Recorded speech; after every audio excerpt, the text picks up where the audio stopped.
अस्सलाम वालेकुम, welcome to my YouTube channel, Facebook account and TikTok account. आपके तमाम सवालों का जवाब मैं गाए बगाए देता रहता हूं, जो कि आमतौर पर प्रेगनेंसी और वुमेन से रिलेटेड होते हैं। आज मैं एक ऐसे कमेंट का जवाब वीडियो की शक्ल में आपके साथ शेयर करने वाला हूं, जिसको पढ़ने के बाद मैंने समझा कि ये इसका जवाब मैं अगर कमेंट में दूं या शॉर्ट वीडियो में शेयर करूं तो काफ़ी नहीं होगा। इसको मुझे डिटेल के साथ समझाना चाहिए। एक व्यूवर की तरफ से एक कमेंट आया। वो क्या कमेंट था आप भी देखें स्क्रीन पर और मैं आपको पढ़ के सुनाता हूँ। सर, अगर सोनोग्राफी में 3 वीक्स में कुछ नहीं दिखे तो क्या ये ही रिपोर्ट सही होगी या इस रिपोर्ट के नेगेटिव होने के बाद भी प्रेगनेंसी हो सकती है आफ्टर 4 वीक्स? हमने इनको रिप्लाई किया, आपका सवाल मुश्किल है, वीडियो में ही जवाब देंगे। देखें, इन्होंने बात की कि प्रेगनेंसी 3 वीक्स में अगर अल्ट्रासाउंड में ना आए तो क्या वो पॉसिबल है कि 4 वीक में जाकर पॉजिटिव हो सके। सबसे पहले इस बात को समझना हमें पड़ेगा कि जो प्रेगनेंसी है वो होती कब है और हम उसको काउंट कैसे करते हैं। यानी कि 3 वीक्स की प्रेगनेंसी नहीं होती, हम कभी भी 3 वीक्स की प्रेगनेंसी नहीं कहते। सबसे अहम और इम्पॉर्टेंट बात आप ये समझें कि प्रेगनेंसी स्टार्ट ही 4 वीक्स से होती है। यानी प्रेगनेंसी का जो ज़ीरो होता है, उसका जो मेजरिंग स्केल आप कहें या उसके जो वीक्स को गिनने का जो अमल होता है, वो ज़ीरो जो जिसको आप कंसिडर करें वो 4 होता है। 4 वीक से हम ज़्यादा जो है फिर वो काउंट करते रहते हैं अप टू 40 वीक्स तक। यानी कि 4 वीक के बाद 5 वीक, 6 वीक, 7 वीक्स, इस तरह काउंट करते करते हम 40 वीक्स तक ले जाते हैं इसको। और ये बात भी हमेशा याद रखें कि कम से कम 1 महीने की प्रेगनेंसी होती है। यानी कि पहला महीना जो प्रेगनेंसी हम कहते हैं जी 1 महीने की प्रेगनेंसी हो गई, 1 महीने से कम की प्रेगनेंसी हम नहीं कह सकते। अच्छा, अब कैसे?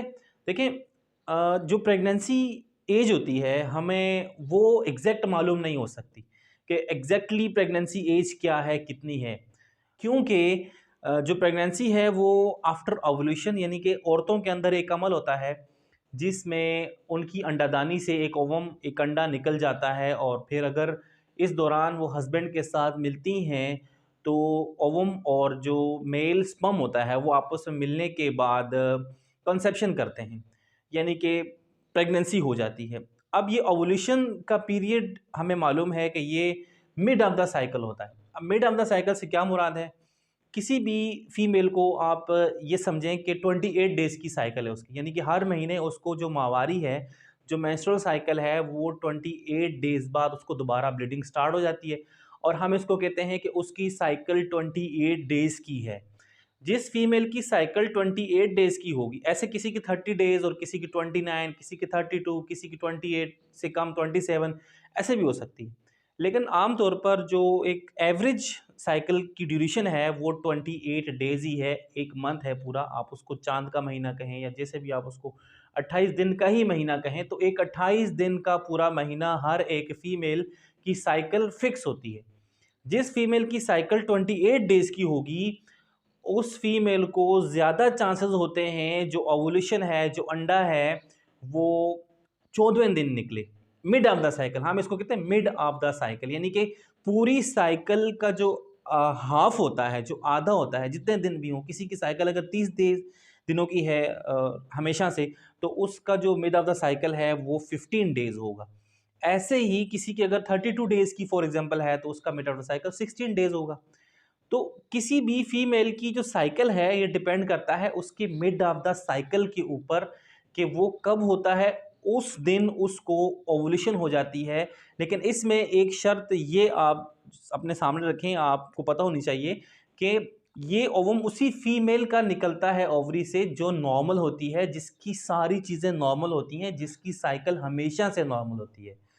अगर किसी फीमेल की साइकिल नॉर्मल नहीं है, उसमें कोई ना कोई किसी न किसी जगह कोई एब्नॉर्मलिटी है, तो फिर उसको मिड ऑफ द साइकिल पर ओवुलेशन नहीं होती। अगर होती है तो फिर उसको देखना पड़ता है क्या वो नॉर्मल हो रही है या नॉर्मल नहीं हो रही।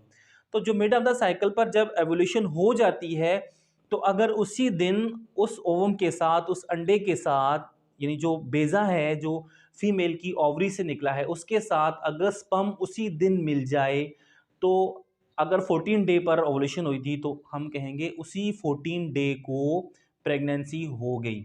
अच्छा, इसमें एक और जो बहुत बड़ी कन्फ्यूजन होती है वो ये होती है कि ख़वातीन जो दिन काउंट करती हैं अपनी माहवारी के, वो उस दिन से काउंट करती हैं जिस दिन उनको ब्लीडिंग ख़त्म हो जाती है। यानी जिस दिन वो नहा लेती हैं उस दिन से वो काउंट करती हैं, डे 1, डे 2, डे 3 नहीं। हर किसी को ये पता होना चाहिए कि जिस दिन ब्लीडिंग स्टार्ट होती है वही फर्स्ट डे होता है, उसी को हम फर्स्ट डे काउंट करते हैं। तो ये डे फर्स्ट से लेकर डे 14 तक अगर किसी को ओवुलेशन हो जाती है और इसी दौरान उसको प्रेगनेंसी भी हो जाती है, तो इसका मतलब ये है कि अब उसको प्रेगनेंसी हो गई। नेक्स्ट जो उसका ब्लीडिंग का डे है, जिस दिन उसको ब्लीडिंग होनी है, उस दिन उसको ब्लीडिंग नहीं होगी क्योंकि प्रेगनेंसी हो चुकी थी। अब हमें तो इससे पहले नहीं पता चलेगा जब तक उसके दिन ऊपर हो जाएँगे, 1 दिन ऊपर हो गया, 2 दिन ऊपर हो गए, हमने टेस्ट किया या अल्ट्रासाउंड किया तो पता चला जी कि प्रेगनेंसी है, या नहीं पता चला बिलफ़र्ज़ के अभी प्रेगनेंसी का हमें बिलफ़र्ज़ नहीं पता चला, लेकिन उसको प्रेगनेंसी हो गई। तो ये जो पूरा महीना गुज़रा है ना, वो जो ओवुलेशन से पहले वाले 14 दिन थे, ओवुलेशन के बाद वाले जो 14 दिन थे और जितने ऊपर हो गए, हम इनको काउंट करते हैं कि ये पूरा प्रेगनेंसी का ही टेन्योर है। तो जब 1-2 दिन बिलफ़र्ज़ आप ये समझ लें कि 1 वीक ऊपर हो गया पूरा और मेंसेस नहीं आए उसको, हमने चेक किया, देखा प्रेगनेंसी है, तो हम इस वक़्त कंसिडर करेंगे, हालाँकि देखिए 1 वीक ऊपर हुआ है, हम क्या कंसिडर करेंगे कि इस फीमेल को प्रेगनेंसी 5 वीक्स की है। जो पूरे पिछले 4 हफ़्ते हैं ना, पूरे 4 वीक्स हैं, जो उसकी नॉर्मल माहवारी वाले 4 हफ़्ते गुज़रे, उनको भी हम इस 1 वीक में ऐड करने के बाद हम ये कहते हैं कि 5 वीक्स की इसको प्रेगनेंसी है किसी भी औरत को। क्योंकि हमें एग्ज़ैक्ट ये नहीं पता चलता कि ओवुलेशन जो 14 डे पर आई उसी दिन उसको हमल हुआ, उस दिन उसको कंसेप्शन हुई। क्योंकि देखें मैं आपको यहाँ एक और ये बात बता दूँ कि उसको ओवुलेशन का तो हमें आइडिया हो गया, लेकिन कंसेप्शन का हमें आइडिया नहीं हो सकता कि वो 14 डे पर ही हो रही है, 15 पर हो रही है, या हो सकता है कुछ ख़वातीन को 1 दिन पहले भी ओवुलेशन हो जाती है, तो उस दौरान भी उसको कंसेप्शन हो सकती है। बताने का मकसद ये है कि जो ओवम है वो निकलने के बाद कुछ घंटे तकरीबन 2 दिन तक वो इंतज़ार करता है कि उसको स्पर्म मिले, और ऐसे ही जो स्पर्म्स हैं वो भी जाकर तकरीबन 2 दिन तक का ही इंतज़ार करते हैं कि उनको ओवम मिले। तो अगर ये 2 दिन ऊपर-नीचे भी हो सकते हैं इस तरह से, तो हम ये बिल्कुल भी नहीं कह सकते कि प्रेगनेंसी उसकी इतने डेज़ की हो गई है। हम हमेशा माहवारी की तारीख को मेज़र करते हैं। हमारे पास हमेशा मेंस्ट्रुअल एज आती है, हमारे पास बच्चे की एज नहीं आती, एक नई ज़िंदगी की एज नहीं आती।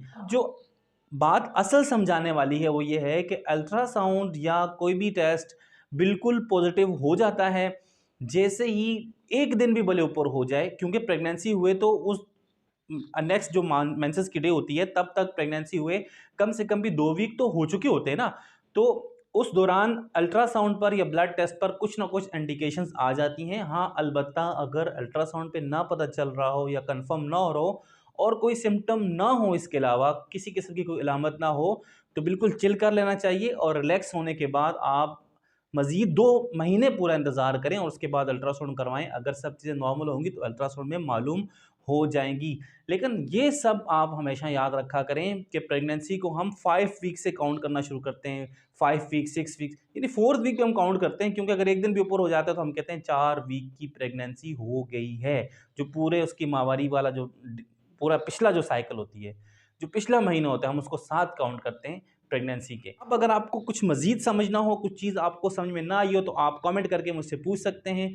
आपकी कोई भी कन्फ्यूजन होगी, मैं कोशिश करूँगा उसको दूर कर सकूँ। वीडियो पसंद आई हो तो लाइक ज़रूर कर दीजिएगा और वीडियो को शेयर भी ज़रूर कर दिया करें, ताकि इस वीडियो के तवज्जुह से दूसरे लोगों को भी अच्छी-अच्छी इन्फॉर्मेशन मिल सके। Thanks for watching. अल्लाह हाफ़िज़।